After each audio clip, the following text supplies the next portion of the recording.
This episode is proudly sponsored by McKee Campbell Morrison Solicitors. Whether you need expert legal advice for personal or business matters, their experienced team is here to help you navigate the law with confidence. Hello and welcome to FoundHer Place, the podcast where we sit down with inspiring women who've carved out their own place in business, leadership and life. I'm Stacey Campbell, co-founder of McKee Campbell Morrison Solicitors. And I'm Lynn Kennedy, founder of Businesswomen Scotland and Businesswomen Connections franchise. Together, we chat with brilliant women who've built something special, not just businesses, but communities and confidence too. And today, we're sitting down with Jayne Lasley, founder of Fairly Curved, a fashion brand designed exclusively for women with curves. Jayne's grown it from a thriving idea, from an idea into a thriving business, while staying true to our mission of helping women. Jayne set up her business during COVID after finding an old fashion project hiding at the back of our garage. Jayne, thank you for joining us today. Thank you so much for having me. Welcome. We're very excited to see you. Spotlight on you today. I know, not us. I'm really excited to chat to you. I started, my very first job was actually working in the lingerie department of British Home Stores. I loved it. It was such a great area to work in. I was a bit distressed at first, right enough, that it involved bra fitting, which obviously you've made a career out of. It's amazing though, because I felt really awkward as a 16-year-old. People would come in, have to measure them. At first I was like, please just keep your jumper on, which is doing no one any favours, because actually when you develop a little bit of professional maturity, which I eventually did, I'm pleased to say, you realise that actually helping people to find confidence, you can't actually put a price on that. No. And you've built a business out of it.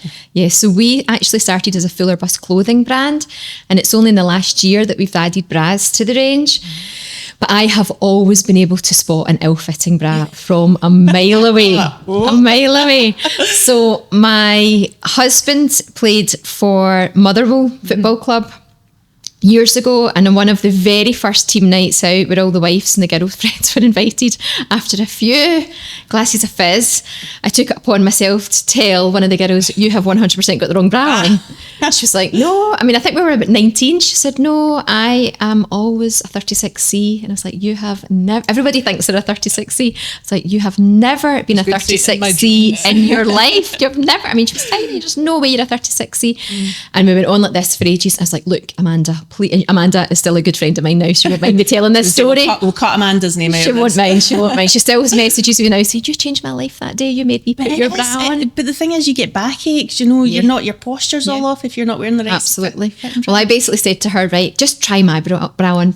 Just try this, please, because I think you're more similar to my size than you are a 36C. Took her in the toilet, whipped my bra off, forced her to put my bra on, and she came out the cubicle, and I kid you not, she looked like she'd dropped 2 dress sizes. She had a waist, so basically she was a 30 double G. And she was wearing a 36C. And I mean, that's crazy, isn't it? So recently I have, along with doing Fairly Curved clothing, I have recently been trained to be a professional bra fitter. So we do bra fitting now so that I can actually fit people and make a difference. And it's only now that you realise, I always knew that I could spot the ill-fitting bra, but it's only now I kind of know the science behind it. So for anybody that is not sure if they're wearing the right size bra, a very, very quick, easy way to check it is if you add 20 onto the top or the dress size that you would wear. So for example, I am a 30 double H, so I would be a 10 in my body. So adding 20 onto my size 10 takes me to a 30 back.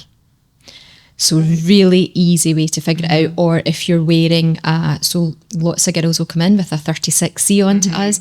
If you take 20 off of that, I would say, so are you a size 16 top? Oh no, I wear a 12.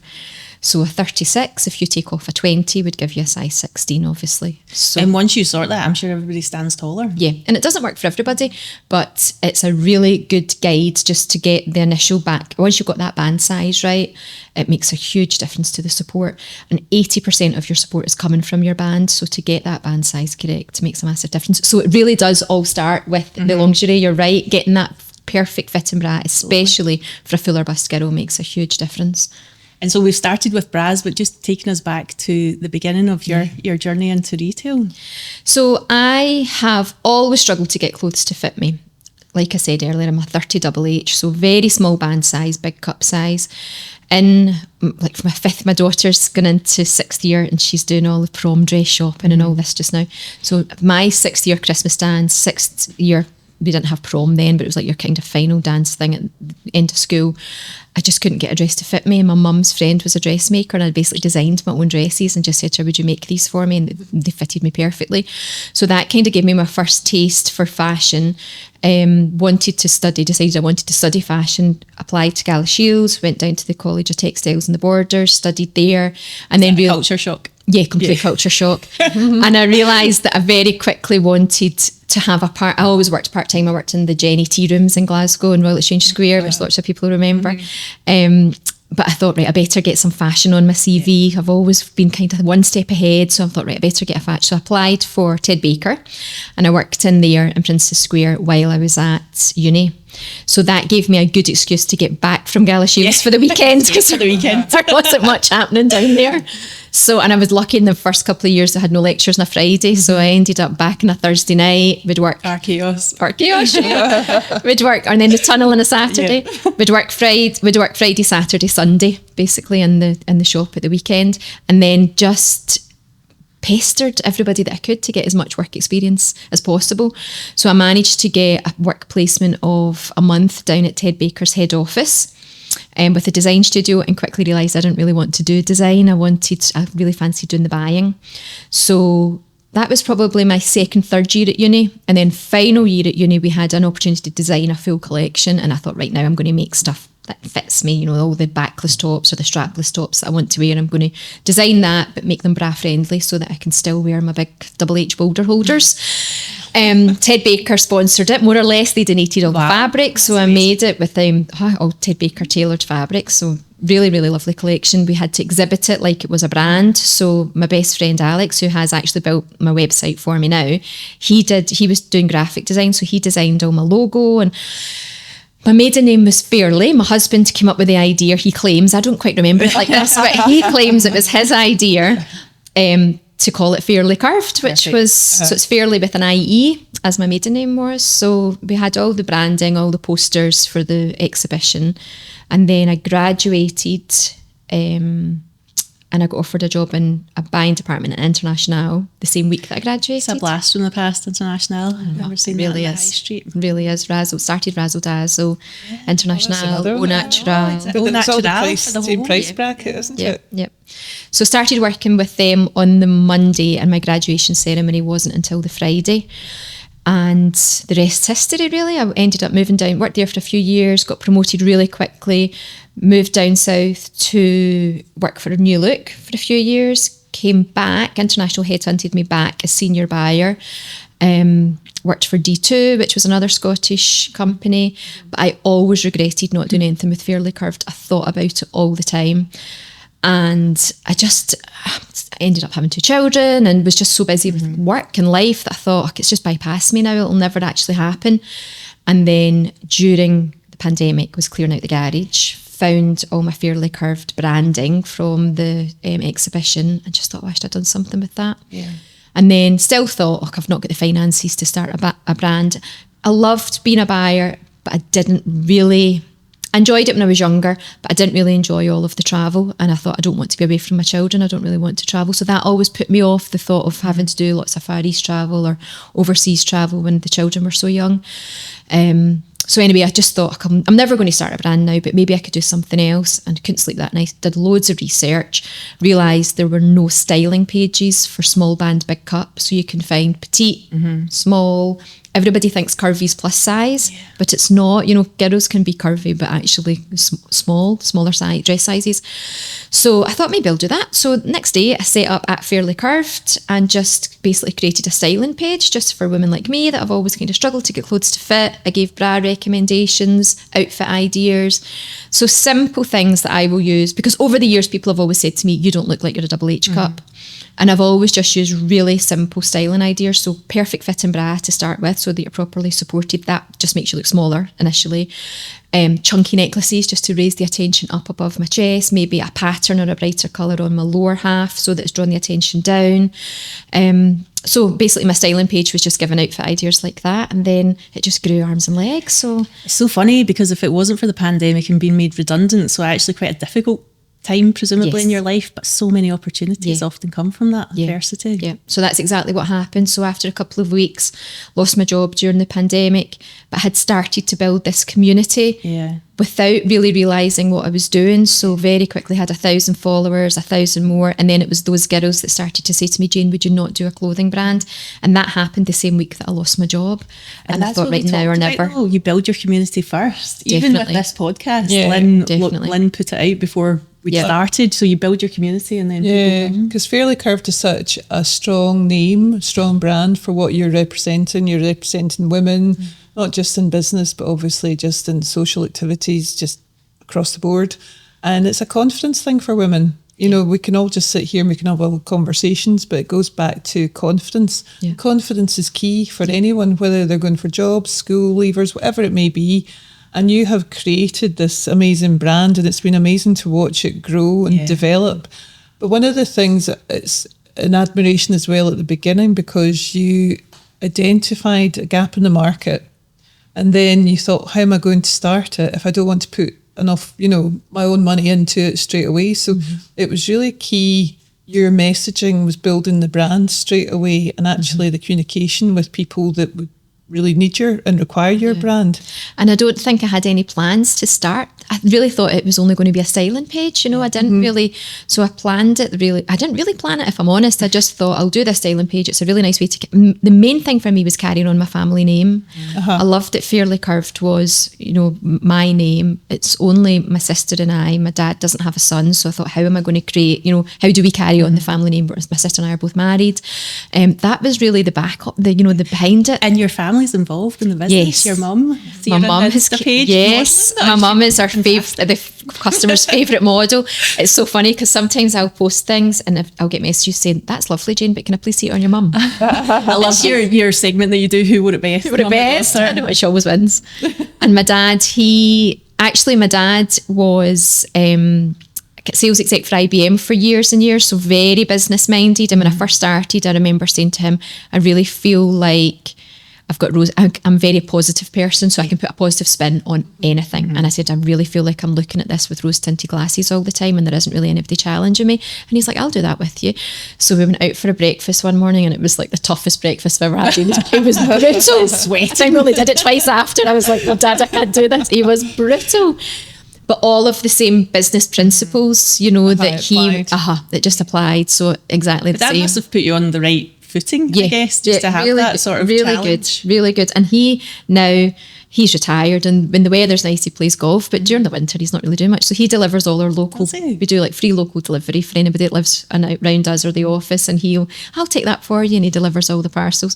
Although there's a few funny stories with that. I had one customer once who said to me, sent an email, thank you so much for my parcel, love my dress, really lovely personal delivery as well, although I wasn't sure if your dad was telling me it was from Fairly Curvy or if he was telling me I was Fairly Curvy, because I opened the door and he just pushed the parcel at me, Fairly Curvy. I think he was telling me that. I think that is the best chat up line I've heard yet. That's it, isn't it? Well, he's got a lady in not far from her office who actually she comes in. This might be why she comes into the office now, to avoid my dad from dropping off the parcels. She lives in Europe. She's got a beautiful view. Resource, though. Don't put any names out. I might know them. I know you might do. She won't mind me mentioning, I'm sure.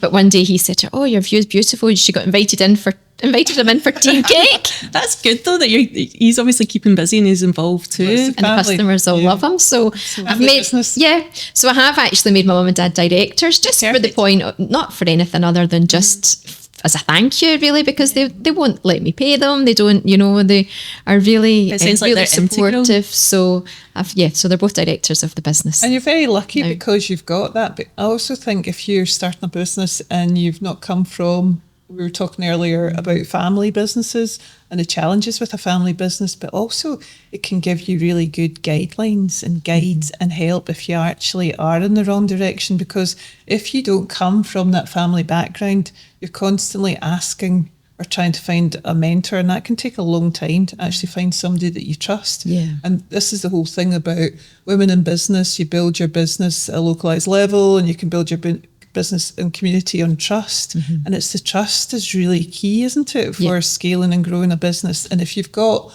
your family members involved, that must give you great confidence as well, that you've got your kind of backup people straight away that's your family. Yeah. And my husband's very good as well. So he is now the Chief Operating Officer for St Mirren, and he has completed a Master's in Sport and Directorship. He's doing a Chief Executive course in Edinburgh. He's one of these constantly learning people. So he's doing another course at Edinburgh Uni now. So again, it's completely different market, but really same principles. Same principles. So I ask him for advice all the time without even realising it, and we are quite good. How was work? Yeah, it was good. How was your work? Yeah, fine. We're a bit like that, we're so and busy with the children. You wouldn't like to work together. I love my husband, but I wouldn't want to work with him. No, I don't think so. If he asks me one more time at home where his glasses are, I think I might throttle him. I don't know if I could cope with that in a working day. Well, Jane, do you know where my glasses are? You now know his Christmas present. Yeah, get Bluetooth. Absolutely. I'm thinking, I'm going to get you one of those chains so that those glasses are around your necklace, around your neck. So no, I don't think we could work together. But he is very good at giving really good advice, and he's quite males are very much factual. more practical, practical, real black and white. And there's no emotion. No I emotion. think they keep the emotion out of it, and I think sometimes as a female we get too emotional. Yes. Don't we? I am completely emotionally invested in my business. It's your baby though. Yeah, but also from a customer's point of view. So I could cry at my Google reviews. A girl emailed me over the weekend and just said, I have never felt so good in clothes before. I've always had to buy a 14 to 16 to fit me, and I know I buy a 10 to 12 from you and it's going to fit me perfectly. I no longer have to size up, and I just feel fabulous when I put it on. And that is just so emotional for me, because back to feeling good, confidence. Yeah. And that's how I felt when I was younger, that I couldn't and that's get what you wanted fit. to instill. Yeah. I love one of the stories that you told me about one of the researchers from Lorraine phoning you, and I always thought that is the best bit of advertising that you could possibly. It was so exciting because they've just asked us for another dress. It's going to be on tomorrow. Oh, is it? Oh, perfect. Oh, fantastic. No pressure. So tell us quickly what it is so we can buy it before they sell out. Yes, so it's our Vivian dress. Vivian dress, yes. So it's a polka dot dress. It's our best-selling shape, actually. It's got like an elasticated waist, so it really shows off your waist, and it's flattering enough across the chest. For people listening to this podcast that are setting up a business or scaling a business, that was a really good thing you managed to do, to actually promote your business, to get it out UK without actually costing you any money, probably posting. So how did you go about doing that? Was it basically you contacted them, or did they contact you? They were doing a feature on Fuller Bus clothing. So I think what they put out to their viewers were style dilemmas that they had, and I'm guessing quite a few of their viewers messaged about having a fuller bust and really struggling. So I think they did a bit of research in terms of finding fuller bust clothing, and they actually contacted us. So they just emailed us at our hello@fairlycurved email. I was like, oh my God, the office were like, oh my God. And then requested a couple of tops. I was like, get these out straight away. We sent them out to them, and then Send your dad with them. Yeah, Dad, straight to London, please get these personally delivered. And now I just make a point of constantly keeping in touch with them. So I'll just drop them. Whenever we get a brilliant reaction to something, I'll drop them a wee email to say, just in case you're doing anything on polka dots, or if you're doing anything in a burgundy feature or a chocolate brown feature, we've had a brilliant reaction to this if you're interested. It's a tricky one because we are so niche. So they probably don't want to feature us all the time, because not everybody's got a fuller bust. So it will be... It's not for everybody. It's not for all of their viewers. It is a top tip for other people to actually have a theme. Yes. And then try and get it into press, yes. whether it's via television or going into magazines and things as well. It's just kind of looking ahead. What else can I do that's not going to cost me anything? Yes. But I'm trying to team it up and send in a press release? So what actually, so I try and do it kind of at the end of the month, beginning of a new month. So I contacted them at the end of September, and just by chance, so I'm always, hi, how are you? You know, really lovely, friendly on email. They're very lovely and friendly back, stylist and style assistant. And this is what we've had new in, this is what we've had a great reaction to. If there's anything you'd like, just let us know and we'll put it in the post. And the stylist came back and said, actually, Jayne, are you doing anything for Breast Cancer Awareness Month for October? And we have decided to donate 5% of all of our sales this month for breast cancer awareness. It was something I wanted to do at the very start of Fairly Curved, but actually to partner up with a charity, it's actually quite difficult, more difficult than you think. So they wanted to, you had to be trading for a certain amount of time, you had to commit to donate a certain amount of sales, which at the time I wasn't really sure what. It's challenging for a small business to do that. Really challenging. So we've kind of put it on the back burner, and this year we've said, right, this October we're going to do it. So it was just by chance. They've obviously been looking for something that's breast cancer focused. Do you have anything? And I said, look, we don't have any styles. We've got loads of pink things, but what we are doing is donating 5% to Breast Cancer Now this month. And she was like, brilliant, can you send me this dress? So I think that dress will go in. And that wasn't anything that I had put on my list. That was something else that she had looked at on the website. So I have a feeling tomorrow that'll go on and they'll say, and for breast cancer awareness, this Fuller Bus brand are donating percentage of their sales. That's really exciting. So just by and the last, so it gives us a lot more work to do. So it's happened. This will be the third time I think it'll have been featured. First time crashed the website, so that was a massive lesson because we just weren't prepared for it, and it went down for half an hour. So our hosting platform thought we were under attack and just took the website down because of the amount of traffic, and it was down for half an hour. So we basically lost. The top sold out, and then we kind of lost everything after that. And then the second time we were more prepared, so we've got a sign up to get customers' email. So even if the site goes down, hopefully people will have signed on and we can email them back to say, look, it's up and running. And then we've got a kind of a mode now that you need to click on the website before you get that high traffic. So that's all sorted now. So hopefully tomorrow it will be good. That's well, really exciting. I think it's really exciting, and I also love the fact that being an Inverclyde girl as well, grown and bred like Iron Brew from Gardner, just to say, I love the fact that you have premises at Playtex. Yes. Because it is the home of the bra. It is. It really is. I remember passing it going to school, because I used to go to school in Kilmacombe. Yeah. And we used to pass Playtex, and it was a huge factory. So the fact you're there now, it must be like, do you ever pinch yourself and think, how did it get this big so quickly? Yes, I do. And it was always on my agenda to try and get back to Port Glasgow and Inverclyde, especially in that industrial estate where Playtex and North Face used to be there. So all of their manufacturing was in that place. I mean, it's just phenomenal. It's so sad that it's not there anymore. Yeah. So when we first started the brand at home, then I managed to get a very small office. It was like an incubator, small business hub in Paisley. It was through Business Gateway. So it was called Launch It, a brilliant charity for young entrepreneurs. So they, through their research, they realised that the majority of businesses fail because young business owners can't afford to get premises. So they have a contract that you can sign for 2 years only. You have to have moved out for 2 years. They give you 50% discount on your first 6 months rent, and then 75%, and then they build it up so that you can afford it. And they had it was in a Renfrewshire Council building. So I wasn't in the age bracket, unfortunately. It was for 17 to 25 year olds. That's very young. Very young. But Business Gateway said, look, I think you might be able to get an office in here. So I've outgrew it so quickly. The space was very, very small. I was only there for, I think, maybe not even 18 months, I don't think. But that was my first office, and I knew that when we moved to the next place, I wanted it to be in Port Glasgow, just for that historic. I'd love to bring manufacturing back to Scotland. I would absolutely love to do it. I do a lot of manufacturing out of the UK, but it's down south. It's hard to do it in Scotland now because we don't have the fabric mills, we don't have the trimming, we don't have... So actually, my factory that I use in England has got all of those suppliers around it. So I can phone... I actually had a call with the factory before I arrived here. I can phone them and say, I'm looking for this type of print, and they can run to the fabric mill and send me prints of, styles that I'm looking for, or trims instantly. Whereas we can't really do that in Scotland because we don't have these suppliers here. We once had a conversation with the TV presenter who brought out a selection of pants. Right.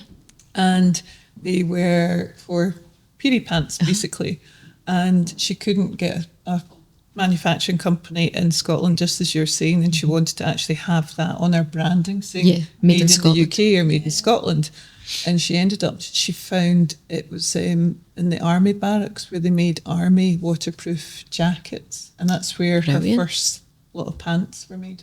And that was in the UK? That was Scotland. In Scotland, brilliant. But then it became too expensive as it scaled. That's the thing. And then they couldn't cope with the demand.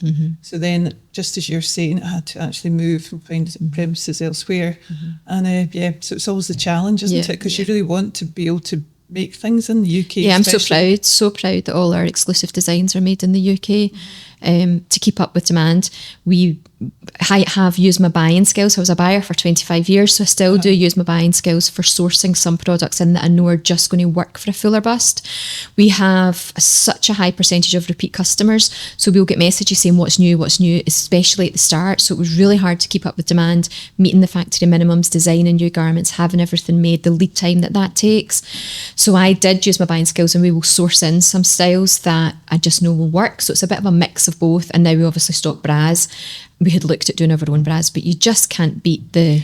I mean, we stock Fantasy, Freya, and Elomi bras. That companies, they own all three of those. I've got 100 years experience. They're the bras that I wear. I just, for the prices, there's no possible way that I would be able to develop a bra as well as they do. So we do stock some other brands now on the website alongside our exclusive UK made, but I would love to have more UK made products on the website. And you're also doing very exciting pop-ups. We are, yes. Yes. So we have a small shop within our head office. We get a lot of customers that will say, because it's a trauma basically shopping with a fuller bust. I mean, I get stuck in changing rooms and dresses and tops all the time. I think I'll just give it a try, and then I actually can't move my arms, so I think someone's going to have to come and clean me out. Sympathetic sales assistant. It's an absolute trauma. Happened to me once, but I was paralysed with alcohol. Oh no. That's a different podcast, Lynn. Did you have to get cut out of it? More or less. And it was a cream dress, and I was trying the makeup. But you know when you have the fear. Yes, that is fear. So we have changed one of our stock rooms into a shop in the office. So we get lots of ladies coming in and trying things on. I am really trying to be a business owner and a very present mum. So our office is just school hours. So we just do 10 till 3. Postie comes and picks her orders up about 3:30. So I push, we're there till then. And then I like to be home at the bottom of the hill picking my children up off the school bus. But that's the beauty of having your own business. You make it as flexible as you want it to be. Yeah, and I will regularly get my laptop out or work at the weekend. But I really want, and somebody once said to me, your children need you when they're babies, but they need you more when they're teenagers. And I really do think that. So I really want to be at home for them right now. There'll be a time when I am sick of looking at my husband and my kids have left me, and I will work all hours under the sun for my business then, but right now I really want to do it within school hours. So that's quite restrictive to people because not everybody can get in during the week, during school hours. I also don't want to work at weekends. My son plays football, my daughter dances. I want to be able to go and support and watch them do that. So I don't want to be held and tied to having my own shop and having to work all of those hours. Also the overheads that come with it as well. I mean, rent rates, service charge, all of these things. So we were really lucky that one of our regular customers was in the Provisional shop in Glasgow and wearing one of our styles, and the store manager was like, love your top, where's it from? She told, and that's the other thing, all of our customers are real champions of the brand, you know, they tell everybody about it. Amazing advertising for you. Yeah, I mean, they are true influencers, you know, like real brand influencers, because they'll just tell everybody about it, and I think they love the story as well. So she told the store manager all about us and phoned me when she came out of the shop and basically said, look, contact them. They were really, really intrigued about your business. They like to support local small businesses. I think there's something you could do with them. So phoned the store manager and she said, look, we would love to have you in if you'd like to maybe bring your clothes one weekend and have a pop-up within here. You're silently screaming. Yes, jumping up and down. So we do that quite regularly now with the Glasgow store. We do it so that it suits them best. So for example, when their swimwear is in store, it takes up quite a lot of space, and when the swimwear season's over, they all of a sudden have lots of space in their shop. So it's quite a good box for them. It fills up some space. They still, Provisional used to do clothes, and they still have customers now that say, oh, why don't you do clothes anymore? So then they're able to say, they have all our cards at the till as well, so they're able to say, we no longer do it, however, this is a brand that does, and, you know, she'll probably be in for a pop-up, keep an eye on socials, we'll be sharing it. And they have just, so we usually do it twice a year in the Glasgow store, and it's always such a lovely, it almost feels like coming home. The staff are so nice. Everybody knows this. My mum and I always do it together, and it's such a lovely weekend. But they've now asked us to do more stores down south, so that our majority of our customers are actually in England. 10% of our customers are in America. So wow, yeah, so 10% sales go to do the you US. think you'll do anything with that? Will you? It's kind of happened by mistake. Okay. So we had a lot of American followers when it was first a styling page. It's different products that we send over to America. Our perfect fit t-shirts sell really well, and the really small sizes that we don't really sell here in the UK as much. So yeah, we'd love to do more of that. It's just having the time to try and to really focus on it. So right now, 10% sales kind of by accident, which we're always happy to have. Trump hasn't really helped that though with his tariffs. So unfortunately, it is the American consumer that's paying for those, because we have it set up that it's paid, duties and custom fees are paid on arrival by the consumer. So Trump might be saying that the tariffs are making them rich, but it's unfortunately the poor American customers that are having to pay it. I have one customer who's just moved from England to America, and she received her first order at her new house, and she said, I've more or less paid the same in customs charges and duties as I have for the products.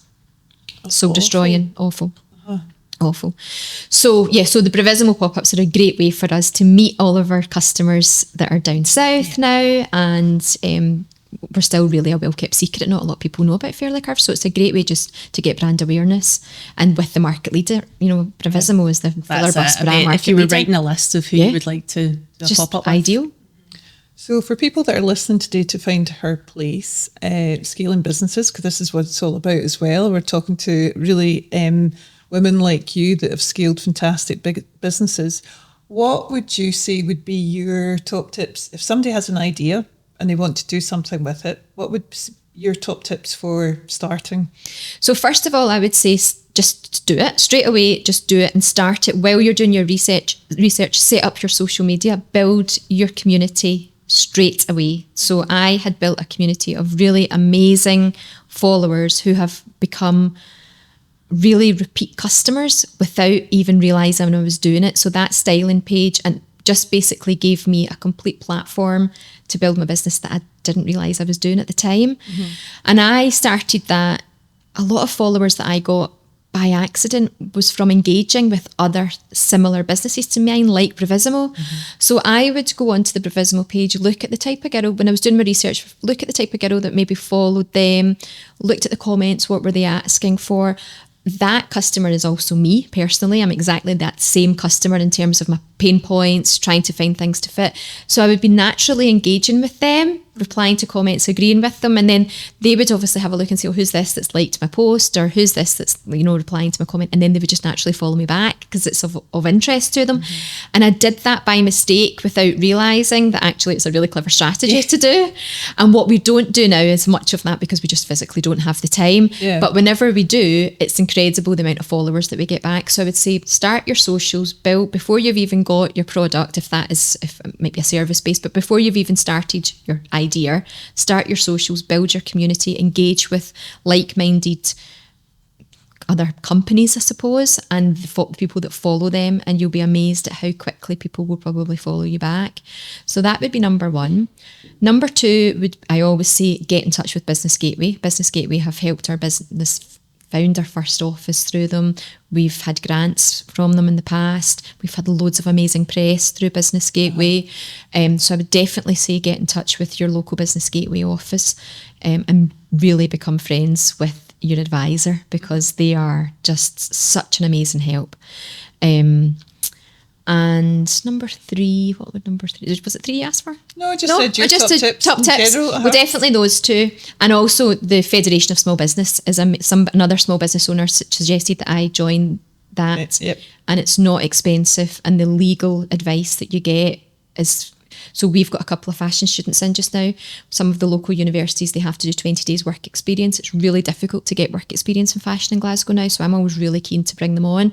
But that needs to be a certain employment contract. A fashion student, especially like we usually do, is I end up keeping them on a day a week. So if it works around their studies, if they're really good and really helpful around the office, I'll end up keeping them on one day a week.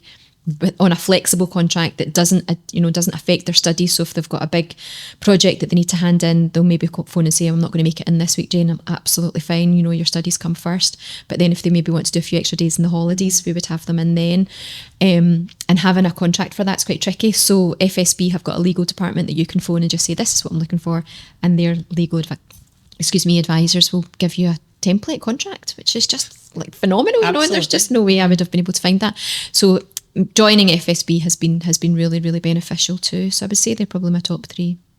Well, I'm excited to see what happens next with Bravissimo. I was going to say in Bravissimo, but also Fairly Curved, and obviously going international. And obviously seeing what happens on Lorraine in the morning. I'm sorry I'm late to work. Let's hope the website doesn't crash. Will Lorraine wear your dress tomorrow? I'm not sure if it'll be Mark Hayes or some. Wearing your dress? No, showing it. The last time it was him that showed her top. The other one we had on was like a leopard print coat, and it was a model that had that on. I don't know if it will be Lorraine. I don't know. Might be Lorraine. We have had the loose women wear some of her styles. I know, because it'd be great to have her on your customer base. It would be. Your Google reviews as well. It's funny. My mum and dad go to. So my husband works for St Mirren, like I mentioned earlier. My mum and dad go to all the St Mirren games. I don't really, but my mum and dad quite like a wee Saturday out. So they go with them, and they were. Is it Dundee United or Dundee? The Lorraine Sports. I can't remember which one. Dundee United she supports. And my mum and dad were in the boardroom with Keith, and Lorraine was in, and my mum went right over. Lorraine, my daughter's dress has been on a few of your tops. She was selling the brand. I'm like, oh my goodness. There's no bigger cheerleader than your mum. Family push, I know. So so she certainly knows about the brand because my mum told her all about it. And I hope she got Employee of the Month that month for spreading the word. She should have. I know. She keeps saying she's going on holiday for a couple of weeks, and we will really miss her because she processes all of the orders. And I was joking with my sister the other day. I said she hasn't actually put a holiday form in yet, and she said, well, I mean, 0% of zero holiday pay. Like, well, you don't let me pay you, so she volunteers. No. Oh, that's great. That's so good. Such a great story. And it's such a great business that you've created. It really is. Congratulations. Thank you. Thank you so much. Delighted. Yeah, honestly, it's been fantastic speaking to you today. Thank you. Our second podcast for FoundHer Place. I'm delighted that everyone has listened in, and please tune in to more. I will share it on our socials, definitely. Absolutely. Thank you so much for having me. Great. Thanks, Jayne. Thank you. Thank you for listening. This episode is proudly supported by McKee Campbell Morrison Solicitors. Legal advice made simple.